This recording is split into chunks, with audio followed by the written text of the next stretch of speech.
Tēnā koutou katoa. E mihi kia nei tahu, te iwi mana whenua o konei.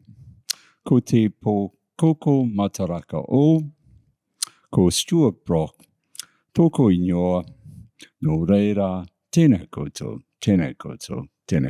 katoa. My name's Stuart Brock. I'm the Deputy Vice-Chancellor Academic, and it's my great pleasure to welcome you this evening to celebrate the promotion of Dione Healey to Professor at the University of Otago.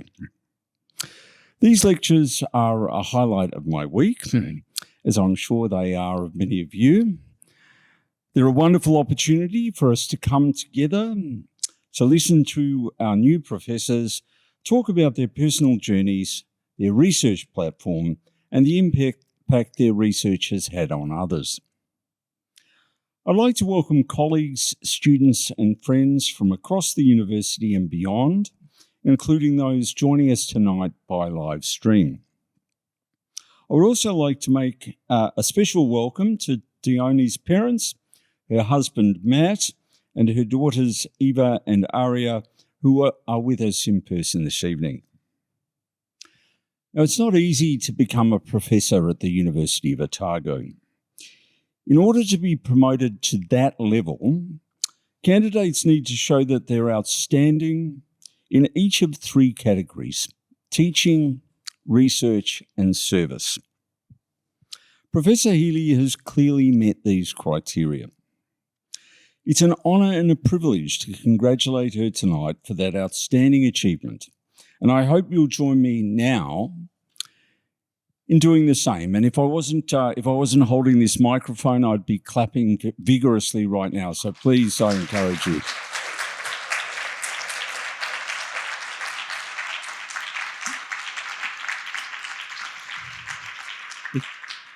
Thank you, and you'll have plenty of opportunities to do more of that this evening. In her lecture tonight, Professor Healey will tell us a little bit about her research program, which focuses on the development of self-regulation in children.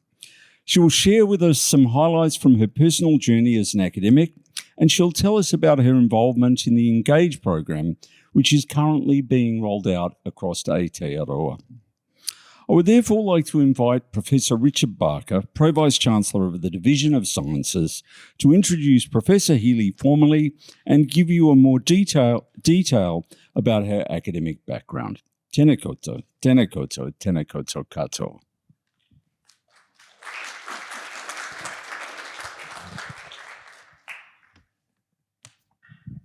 Professor Brock, Professor Sikapatonu, tēnā koroa. Professor Healey, tēnā koe. Professor Matisius, Associate Professor Linscott, tēnā koroa. Friends and colleagues, tēnā koutou katoa. It is my great pleasure tonight to introduce our speaker, Professor Dione Healey from the Department of Psychology, to give her inaugural professorial lecture at the University of Otago. As indicated by Professor Brock, Dione was promoted to professor in February this year, and tonight we get to celebrate this significant achievement. Professor Healey was born in Durban, South Africa, and attended Maristella School in Durban before moving on to high school at St Catherine's in Mpangeni in the heart of Zululand. Growing up, Dione was very active, participating in many sports, including, it turns out, being part of her school surfing team. So we're at home here in Dunedin, aren't we? Her early interest in people and relationships, along with her natural inclination as a problem solver and peacemaker among friends, drew her to psychology. The third generation in her family to earn a PhD, and notably the first female to do so.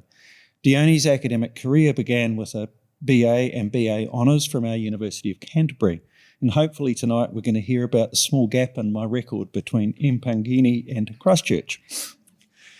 The BA honours was followed by a Master's in Science with distinction, and then a PhD, and finally a Diploma in Clinical Psychology, all from the University of Canterbury. Her early career included roles as a teaching assistant at the University of Canterbury, as an intern psychologist at Canterbury District Health Board, and then as a postdoctoral fellow at Queen's College, City University of New York. Professor Healey completed her academic wanderings by joining the University of Otago in 2008, and since then she has risen through the ranks from lecturer to professor, a testament to her excellence across research, teaching and service. Professor Healey's research focuses on the development of self-regulation in children, with a particular emphasis on early intervention for children who have underdeveloped skills. Her pioneering work on the ENGAGE program, enhancing neurocognitive growth by fostering self-regulation with the aid of games and exercises, has had a transformative impact. Research has shown sustained improvements in children's behavioural, emotional and cognitive regulation. ENGAGE is now a licensed program owned by Otago Innovation Limited, and with the Methodist Mission Southern holding the licence to train early childhood teachers. The program is currently being rolled out nationwide in early childhood education settings, funded by the Prime Minister's Office with just under $20 million of funding over 2 years. And international interest continues to grow with collaborations in Finland, Germany and Tasmania. As we have heard, promotion to the position of professor at the University of Otago is far from easy and requires excellence across all three academic domains of research, teaching and service. Professor Healey has received 18 research grants that total over $24 million. She has published 55 peer-reviewed works, and this includes 49 journal articles and 6 book chapters, has an H-index of 25 and more than 2,500 career citations. Awarded the University of Otago's Early Career Award for Distinction in Research in 2011, Dione also received that year the New Zealand Psychological Society's G.V. Goddard Early Career Award for Achievement and Excellence in Research and Scholarship. Adding to these awards, she is also an elected member of the International Society for Research in Child and Adolescent Psychopathology. Much of Professor Healey's research is with her postgraduate students, which brings me to the next domain in which our professors must excel, that of teaching. Dione has supervised 12 PhD students and 14 master's students, as well as 18 honours projects. Many of these students have gone on to successful careers in clinical psychology, academia and government. As one of 4 core academic leads in our clinical psychology program, Professor Healey teaches across undergraduate and postgraduate levels with a focus on integrating research and clinical practice. Her teaching is enriched by real-world examples, recordings of client sessions and interactive activities. She also provides specialised clinical supervision for psychology trainees, a role that requires registration as a clinical psychologist. Her commitment to cultural competency is evident in her collaborations with Māori colleagues and the Mihi, or Māori Indigenous Health Initiative, which has led to Otago's clinical psychology program being recognised as the only one in Aotearoa offering a comprehensive Māori mental health curriculum. Service is the third domain in which our professors must excel. Professor Healey was Director of the Clinical Psychology Professional Training Program for 2016 to 2021, overseeing both academic and clinical components. This is a flagship program that plays an important role in attracting students to study at our Department of Psychology. For the university, Dione has served on the Division of Sciences, Research and Occupational Health and Safety Committees, the University Council for Flats, and on postgraduate program review panels, and has been an elected co-convener of the Ozone Group, a group of early career award winners who support and advocate for all early career staff at Otago. Professor Healey also serves on the editorial board for the Journal of Child Abnormal Psychology, on the editorial board for the Journal of Psychological Abnormalities in Children, as a grant reviewer for Cure Kids, and as a grant reviewer for the European Commission Research and Innovation. Tonight, we celebrate Professor Healey not only for her academic achievements, but for the profound impact she has made on children's lives, families, educators, and the field of psychology. It is now time to hear from Professor Healey herself. Play with Purpose, Changing Developmental Trajectories in Young Children. Please join me in welcoming Professor Dione Healey. Thank you.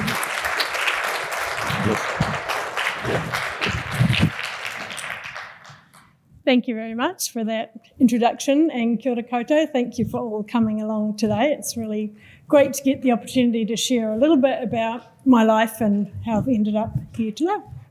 So I'm going to start off with talking about how I got here. I think this is a very well-known whakatauki, and it's about what's the most important thing I'd tell you. He tangata, he tangata, he tangata. So I'm here because of all the people that have supported me and helped me to get here today, and many of you in this room today. So it's great to have you all here, particularly my family, my parents, my Matt, Eva, Aria, Jane, my sister-in-law, lovely to see you too, and then all of my friends, my colleagues, my students who've all provided so much support along the way. So in the beginning, Richard alluded to some of this. So my parents are German, and about a year before I was born, they moved to South Africa, where I was born in Durban. I lived there for about the first 10 years of my life. Had a very, easygoing, carefree childhood in my memory. Spent a lot of time outdoors, playing, exploring sugarcane fields later on when we moved up to Zululand for my intermediate and high school. I looked back through photos that I had of my childhood and noticed that most photos I'm playing with some sort of doll or have some sort of baby. And I found one where I'm holding two, which I thought was maybe a sign for what was to come. And now I have my twin girls. So I started off, like I said, in Durban. Then we moved up to Mpangeni, to Zululand, where we lived on a sugarcane farm. And then after that, my family moved to New Zealand. So it was actually the year before, or at the end of my second to last year of school. So I had one more year of school to go. And I decided that I wanted to stay back in South Africa and finish school there. I wasn't too keen on moving here originally. I'm very happy here now, though. So I finished my year back in South Africa. My sister stayed there as well and kind of supported me. I was in boarding school. And then I moved here at the end of high school to Christchurch, where my family had settled, and started at the University of Otago, where in probably my first or second psychology lecture I met Matt, who's now my husband. So that was a long time ago. And spent my entire studies at the University of Otago, where I did my BA in psychology, and I also did a lot of papers in education. So I was always really interested in children. Something always drew me to children. Maybe it was the dolls from the very beginning. But I wanted to work with children. Initially, I thought I wanted to be an early childhood teacher. But then as I sort of learnt more about psychology as well, I just got really interested in more being able to do, I felt like to do more work, and particularly got interested in children with difficulties and challenges and wanting to have a real impact on being able to work directly with that. And so I pursued psychology and went on and did my PhD, focused on ADHD, and was interested in the links or the overlap between ADHD and creativity, which is what I looked at for my PhD. And I've got a wee slide here that has a bit of my academic lineage. So my PhD supervisor was Julia Ruckledge. She's still at Canterbury now. So she supervised my thesis. And I was doing my PhD alongside my clinical training. And so it was always a bit torn between, and I get so many students still ask me about this today. Do I do PhD? Do I do clinical, academic versus clinical? And it's quite hard because academia is very much all in. You can't really do it half and half. And so I remember as I was getting to the end of my PhD, Julia was asking me, so what do you want to do? Are you going to go into academia or clinical work? And she told me about a postdoc that she'd seen advertised and at a really good lab in New York, and she had suggested that I should apply. And I wasn't too sure, but I figured there's really good shopping in New York, so that was the draw card. So I thought, may as well go and spend 2 years over there and see how I go. Because she kept telling, I still remember she was always like, once you get out of academia, it's basically impossible to come back in. So you can save the clinical work for later, but if you want to do this, you can do this. So then I went to New York, spent 2 years there working with Jeffrey Halperin, who is a very well-known researcher in the field of ADHD. And while I was over there, went to a lot of conferences and got to meet Rosemary Tannock, which was kind of one of those small world things. So she was actually Julia's postdoc supervisor, and her and Jeff got on really well. And she always used to call herself my academic grandmother, which I was really quite proud of because she's a really big name in ADHD. So I was being very privileged and very lucky to have all of these amazing distinguished researchers part of my journey, and I've learnt a lot from them. So going back to New York and my time in New York at Queen's College, the research that I did there was focused on looking at predictors of, or trying to determine whether there were any predictors of which children who are really young and preschool age are likely to go on to have ADHD and which ones may not, because there was quite a lot of research that shows that most people who've had young children around age 3, 4, they all kind of have ADHD. It feels like it. So a lot of children at that age will meet what, technically meet the criteria for ADHD, although we typically don't diagnose at that age. But only a small percentage of them actually go on and have ADHD. And so the focus of Jeff's SPEAK longitudinal study that I worked on for my postdoc was on trying to determine predictors of which children might go on to have ADHD, and with the idea that we could then target that for early intervention.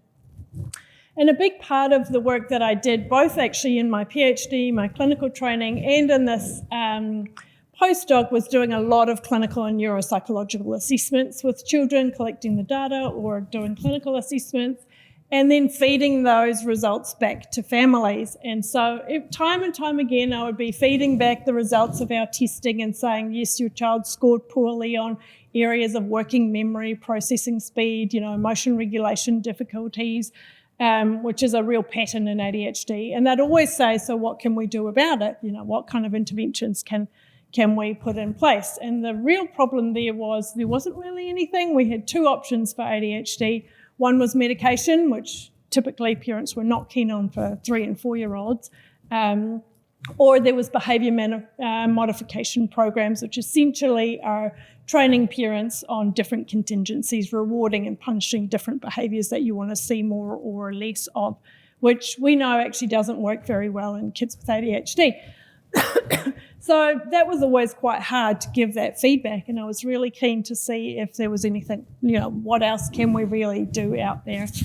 And at the same time, there was quite a big body of literature and research that was beginning to occur focused on brain plasticity. Brain training became really popular around that time. A lot of the work was around traumatic brain injury and showing that you can rehabilitate and train brains. There was also a big famous kind of longitudinal study where they were scanning the brains of people with ADHD and following them across the lifespan. And the key finding was that people with ADHD tended to have delay in their brain maturation. So their brains were continually maturing, but they were typically about 1/3 behind their same age peers. So there was this gap. And so the idea was, can we catch them up? Is there something that we could be doing with brain training and exercises that could help catch them up? So around this time that I was at my postdoc, this was all kind of the new research that was coming out. It was very exciting. There were some early brain training type interventions and studies happening, but most of them were heavily focused on sort of specific areas, particularly executive functioning, so working memory training. There was one program that was pretty popular for a while, and they were all computer-based programs, so they're kind of aimed at older kids. So when we were thinking about working with young preschool children, it wasn't really going to work very well. And also, I wasn't so keen on that very focused in approach on one small area, because the other thing we know about ADHD is that there's so much variability within ADHD. 2 kids with ADHD will never look the same, essentially. So there's huge variability in how they present, and they don't all have problems, and that's in one specific area. And so focusing just on working memory was only ever going to help maybe 20% of people with ADHD, because the rest of them don't have problems with working memory. And we also found out a little bit later on, actually, that those brain training programs weren't actually very effective with regard to long-term outcome. They didn't generalise very well into everyday functioning, so they did get better at specific tasks and specific areas of functioning, but didn't tend to generalise to significant improvements in functioning. And so I spent a lot of time thinking about this, particularly with my training in clinical psychology, because the lab I was in was a neuropsychology lab. So Jeff was much more into neuropsychology and more theory around ADHD. He developed some key theories of ADHD. So I was interested in trying to do activities, a similar approach, but through play with children. So finding games. So literally was Googling and looking up different kids' party games and games that might involve some of the core skills that tend to be underdeveloped in kids with ADHD. And I kind of focused on, there's lots of different theories and conceptualizations of ADHD, but the one that sticks best to me is the idea that ADHD involves poor self-regulation. So it's kind of an extreme of difficulties in self-regulating, and across kind of three main areas. So kids with ADHD, or anyone with ADHD, continues into adulthood, has difficulties with regulating behaviour, so impulse control, managing your activity levels, that sort of thing.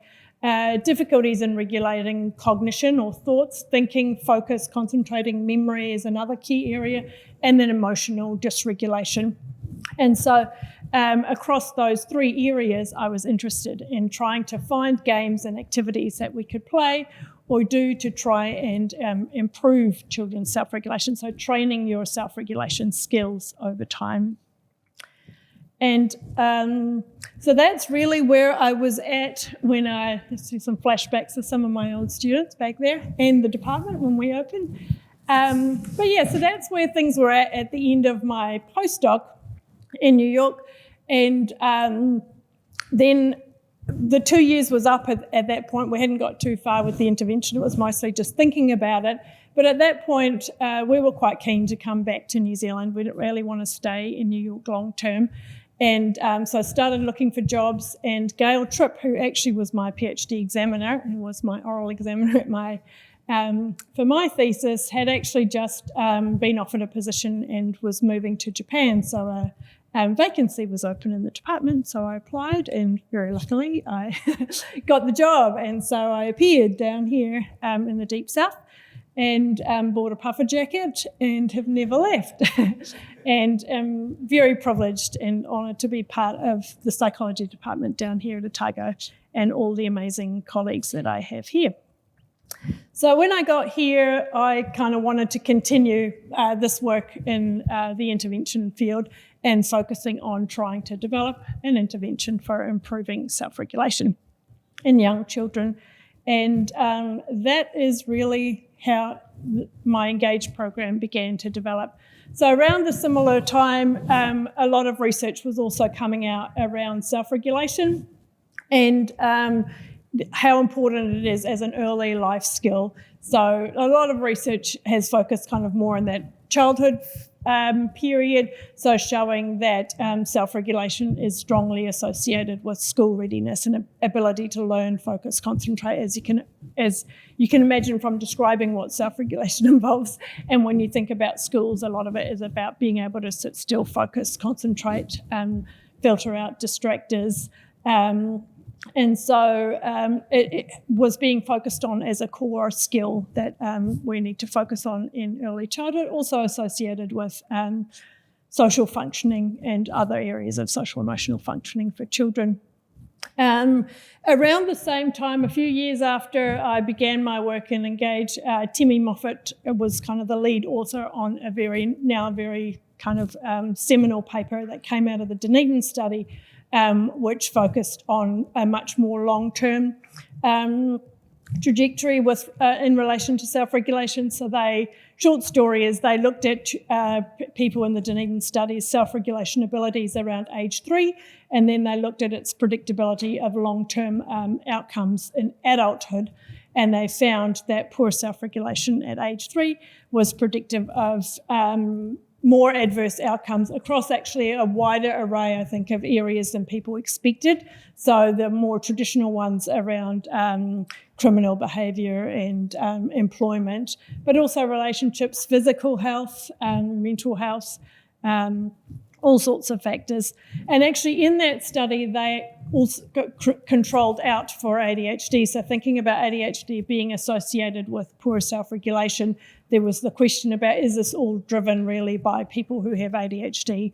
But they even removed or controlled for ADHD and still found that relationship over time, which then led to a very strong focus, kind of more in public policy, around needing to really focus on self-regulation early on in the lifespan and to be fostering it to try and improve the trajectory and life course over time. Yes. So, like I've mentioned before, Engage focuses on the three main areas of self-regulation. So we're focused on emotional or feeling aspects, cognitive or thinking, and behavioural doing within the program. And we have varying games that focus on each of these areas of functioning. But really, with Engage, the one important thing that I wanted to factor into Engage was to make it something that would be easy for anyone to do, so you didn't need specialist equipment. Or thinking back about those working memory training programs that I mentioned, this person, Torkel Klingberg, developed CogMed, the working memory training, and it was $3,000 to buy the program. So even though initially there were some pretty positive results out there, there were no families that were going to be able to pay, well, very few, that could afford to pay $3,000 to buy the program to use at home. And so I really wanted it to be something that would be easy to use at home. So my initial focus for Engage was on the home setting with children and families and the home. The other thing about Engage was that it really is more of an approach or a concept rather than a manualised, really detailed program, because I also knew from my experience in clinical work that if you have to follow a really rigid manual, it's very difficult for parents to follow that sort of thing. So I wanted it to be something that was more like an approach to how you manage and interact with your children, and that it's something that would hopefully kind of just become part of the way that they interact with their children rather than being a specific program that you have to follow for half an hour a day. So the fundamental idea behind Engage is that you're trying to build skills. And again, different children will have different skills that they need to develop. So you would think about, what are the skills I want to work on with my child, that I want them to learn to be able to slow down when we're going out somewhere so they don't always run away, or I want them to be able to focus and be able to complete a puzzle, or, problem solve, or whatever it is that you want to pick. So the idea is, the first step is you think about, what sort of skill do I want to develop or work on with my child. Then you think of a game that would involve that skill. So in the Engage program, we have examples of some games to get people going and give you some ideas, but really the idea is there's nothing special about those games. You can pick any games or activities that you like that would work. And then the key things are really about connecting and making sure that the child knows what skills they're learning in these games, so that you can then refer to them later when they could use them in everyday life. So the next step is really to talk about, we're going to play this animal speeds game, is a good example that I always give when I talk about Engage.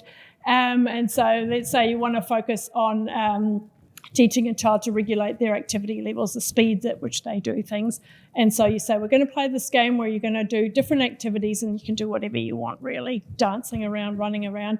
And when I call out lion, no, not lion's not a good one, the cheetah, you go really fast. When I call out giraffe, you go at like a medium speed. And when I call out tortoise, you go really slowly. And we're going to practice this so that when we're out going to the park later and you run away from me, you know how to slow down when I tell you to slow down. And so you explain that why we're doing this game. We're learning how to speed, or we're teaching you how to speed up when we need to go somewhere and you're dragging your feet, and you can go faster.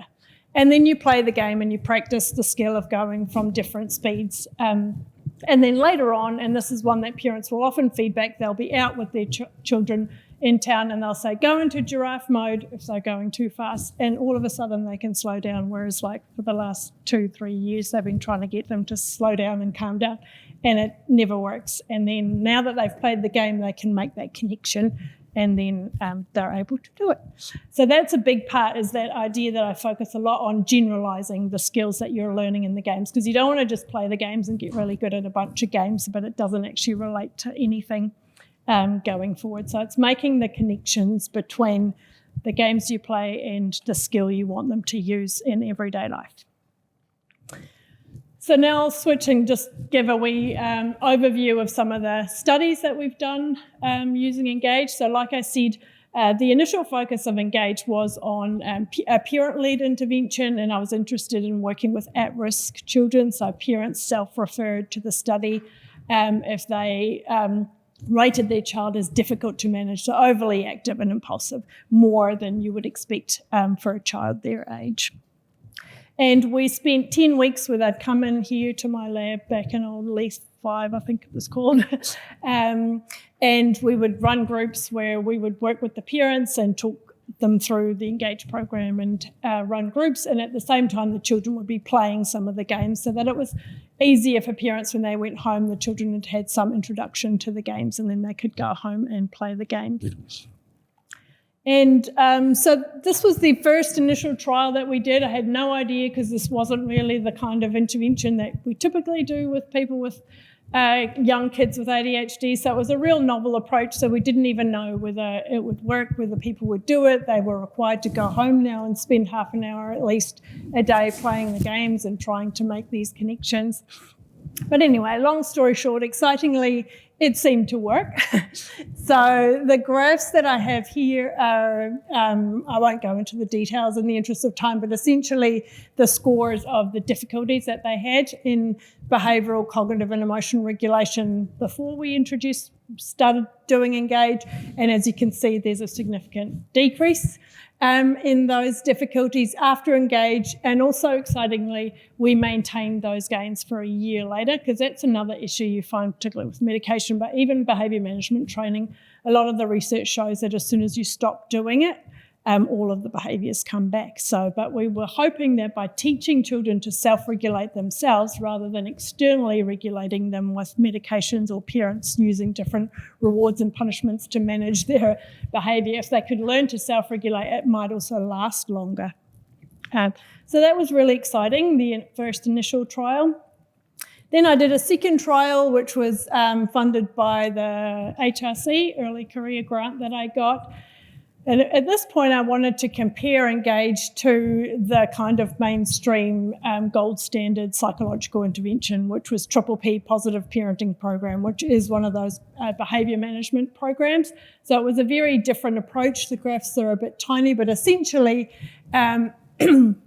what we found is that Engage was as effective as P, so it wasn't different or more effective, but P in behaviour management is very well-known standard psychology that's been going on for, I don't know, a very long time.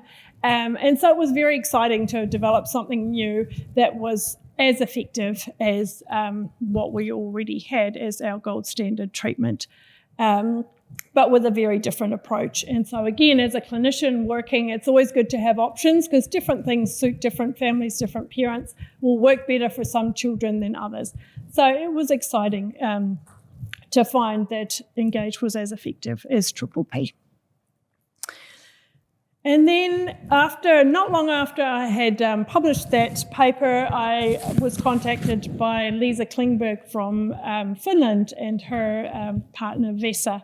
And they had read about the research and they were really keen to try it out in Finland. And they'd managed to get a grant and had money to come over to New Zealand and train or learn about Engage. I never really thought of teaching it to anyone else. It's like my little thing I was pottering around with. But they came over and I taught them about Engage, and we spent about a week together. And they translated the whole thing into Finnish, and they ran it as a trial across 3 different locations in Finland.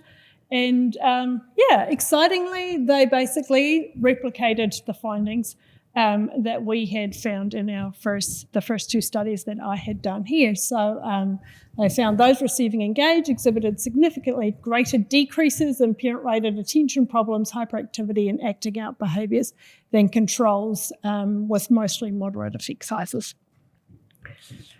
And around this time, I had my two babies, my two girls, and was on maternity leave, actually. And this was actually the time I've sort of jumped the gun slightly, talking about the Dunedin study, the Timmy Moffat paper, was gaining a lot of traction, I guess, or interest around this time where I was on maternity leave.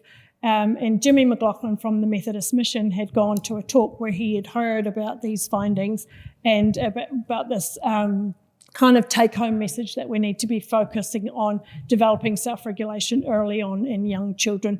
And based on the Dunedin study, because they had controlled for ADHD and they'd looked at the relationship across varying levels of the distribution, they were really strongly arguing that all children should be receiving this type of intervention. And so Jimmy was really keen to give this a go in early childhood settings, because the Methodist Mission have an early childhood centre here in Dunedin, Little Citizens, and they were keen to give it a go with the idea that if it's effective, a lot of their focus is on kind of scaling up interventions and having wider impacts.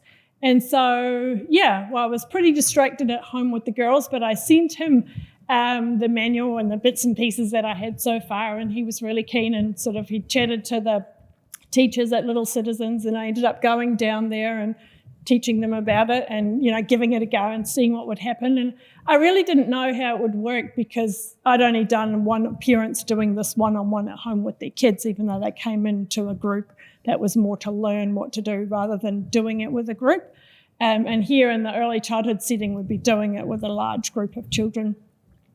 But it went really well. The teachers really enjoyed doing it. It was easy to implement because it was games and playing things that they kind of typically do, although not with the same approach and the same intention about teaching the games and kind of connecting it to skills that they needed. And so that went really well. And then after that, we ran our first trial, which was funded by the Tyndall Foundation. And so I worked together with the Methodist Mission, and we trained some more facilitators. And we ended up working with 28 ECEs, mostly up in Auckland, and then we had 2 in Southland as well, and had over 800 children participate.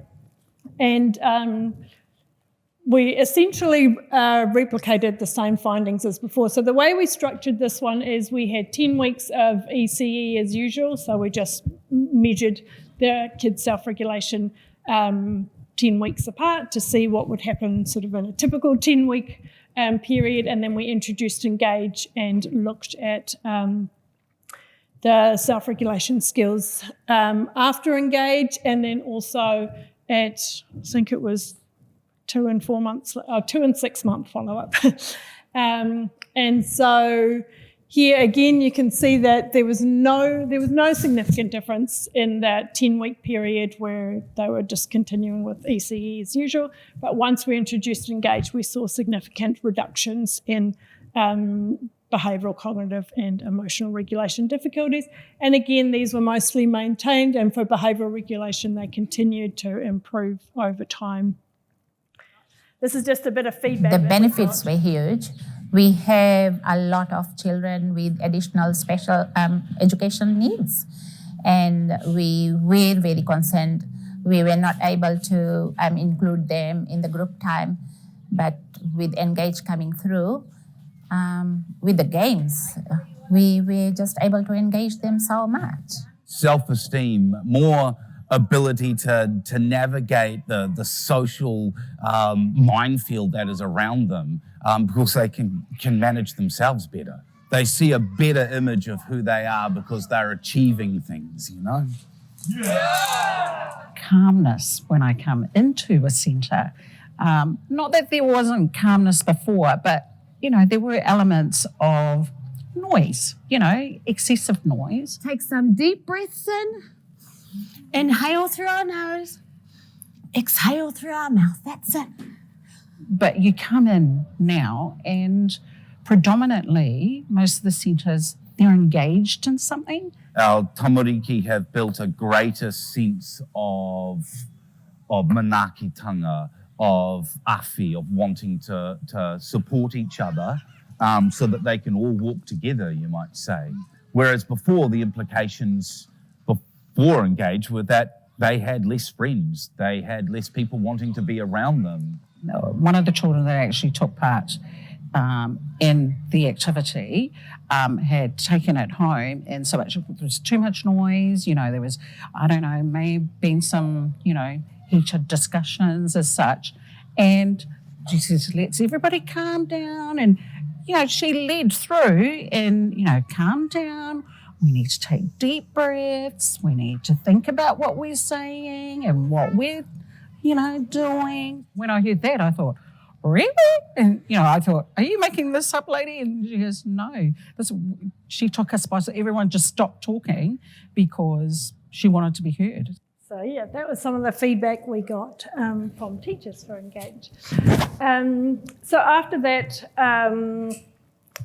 trial was finished, I was still working very closely with the Methodist Mission and with Jimmy in particular, and he was working away with the government and varying people on this idea, which the Methodist Mission is very focused on scaling up programs into a big scale, and that's where I got to meet Dave, and we worked together at Otago Innovation, and he was very supportive and helpful in licensing the program so that then we could provide, well, Methodist Mission could have a license to go and train people in Engage.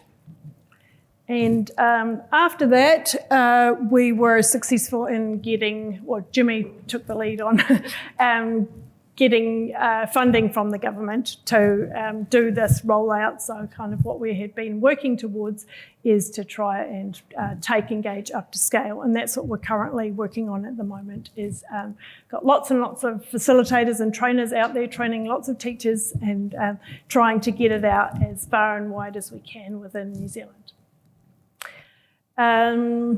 So finally, the most recent research study that we've done is now starting to look at primary schools. So once the news kind of has gotten out about Engage, people have heard about it. We had a lot of primary school teachers wanting to talk about it. They would often hear about it with transition visits or when children were moving into new entrant classrooms.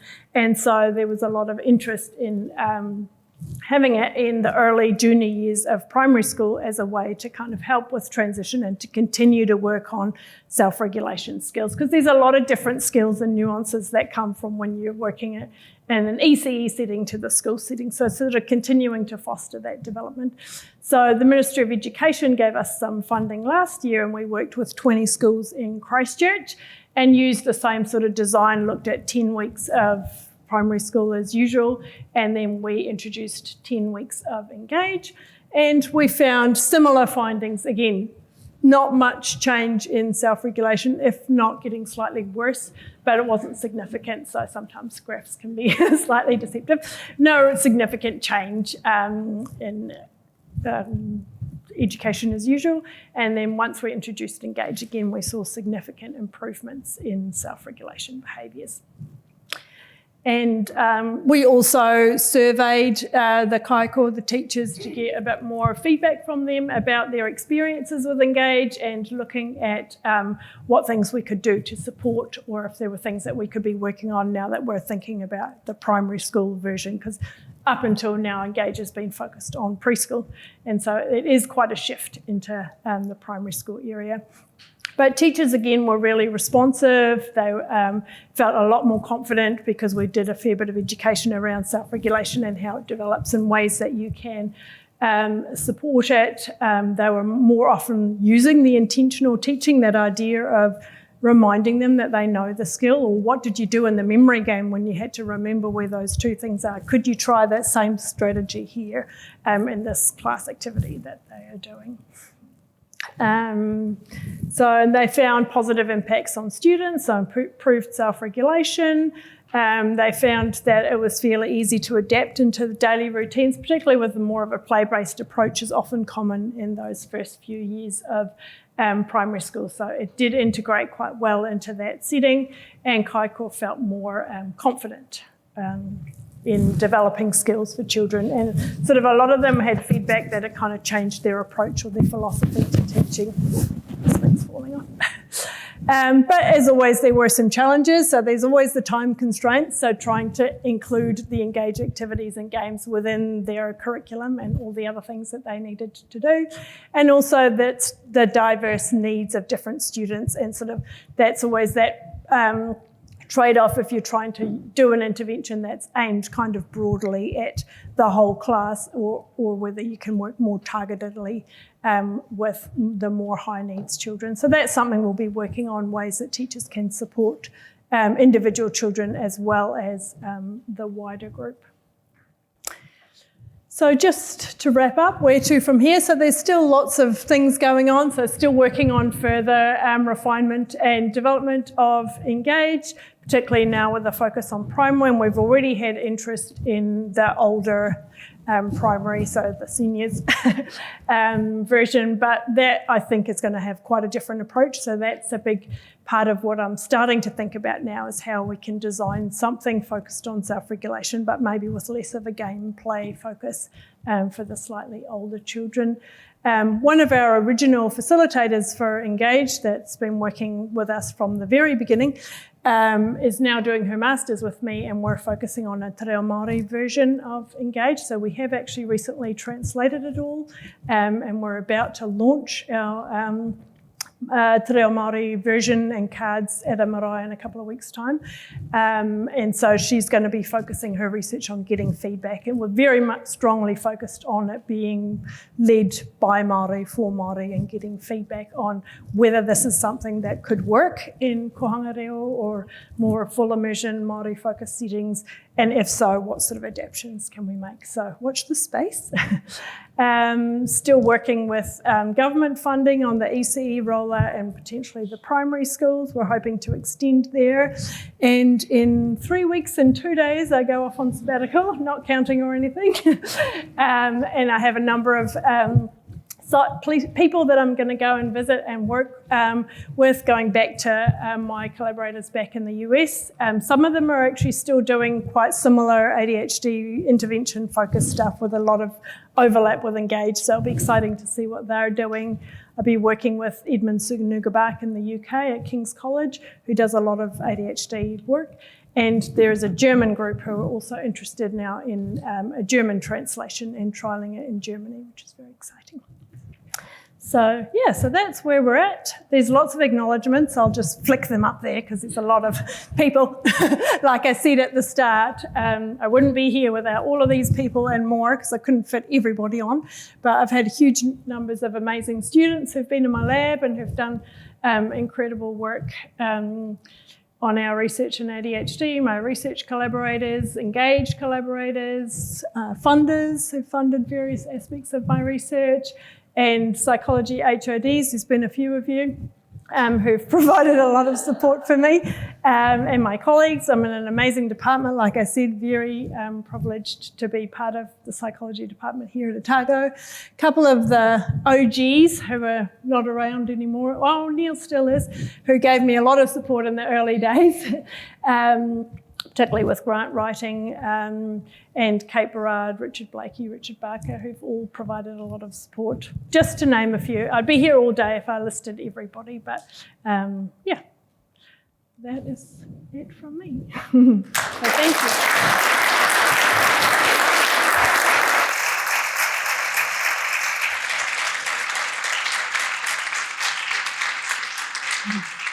you. Yeah.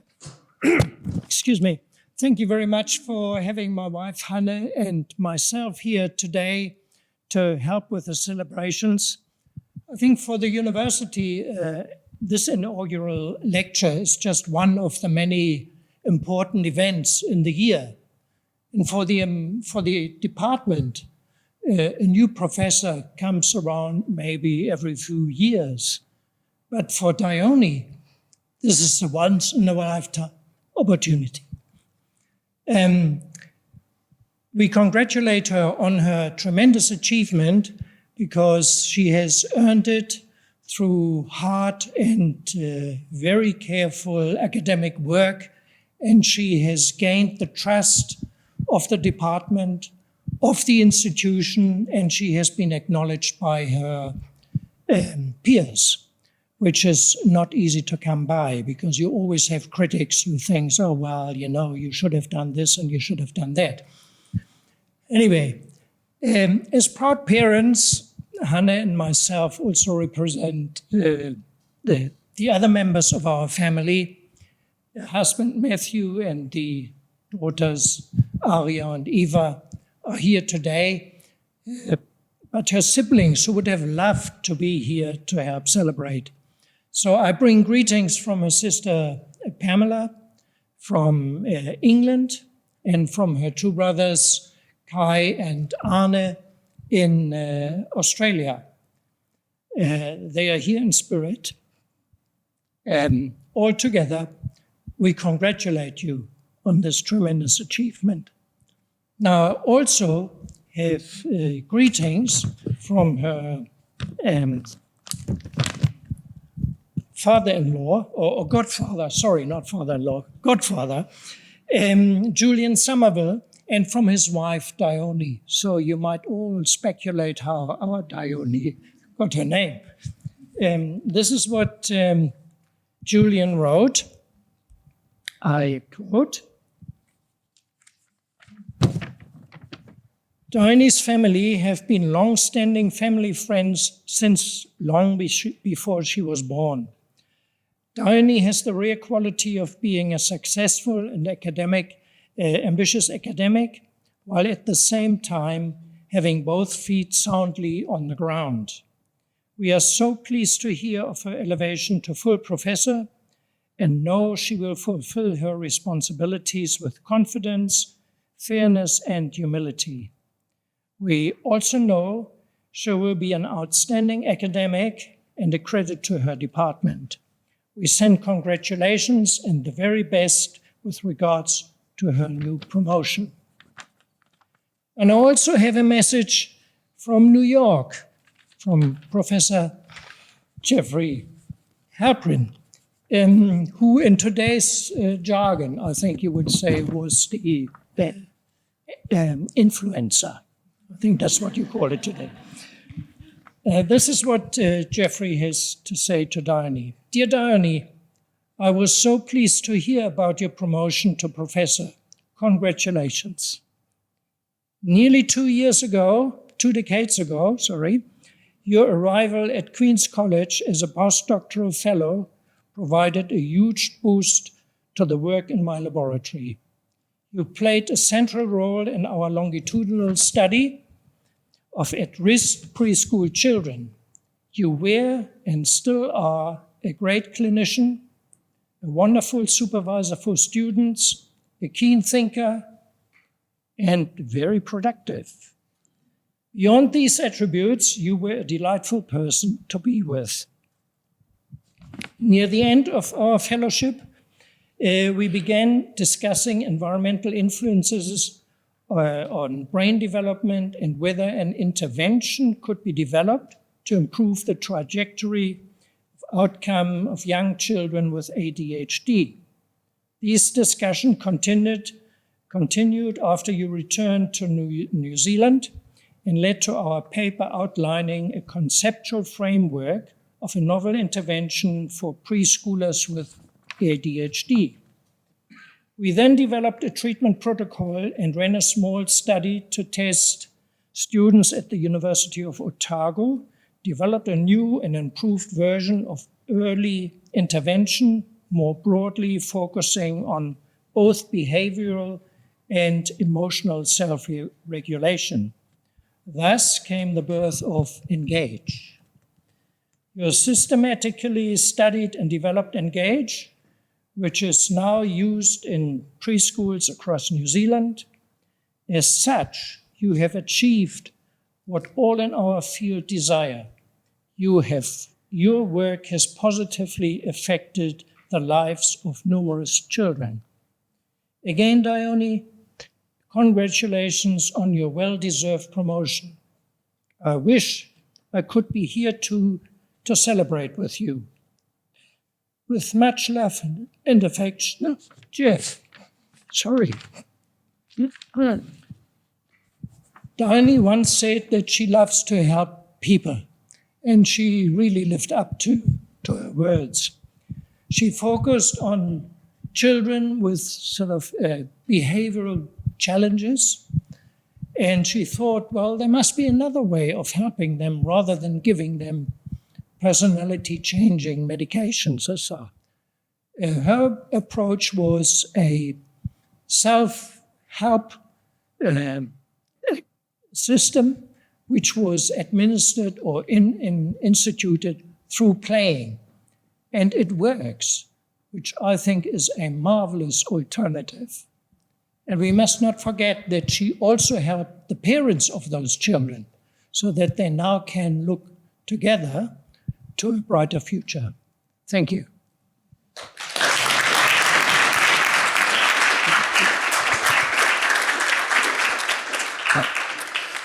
Thank you, Professor Matasius.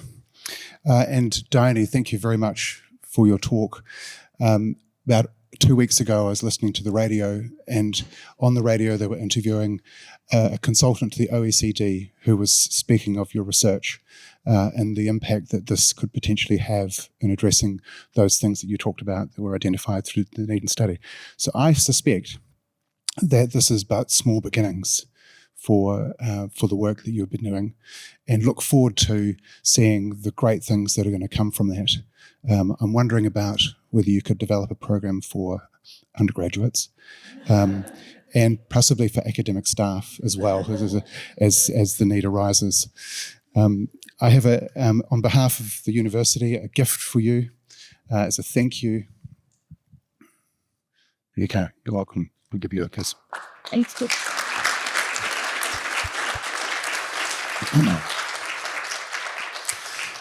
Thank you, everyone, for attending. It's really great to have you here to listen to the work that Dione has been doing, to help celebrate.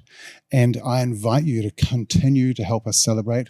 We're going to be heading over to the staff club, and you're all welcome to come along and enjoy some nibbles and drinks with Dione and her family. So please come along. Let's end by thanking Dione again for her work.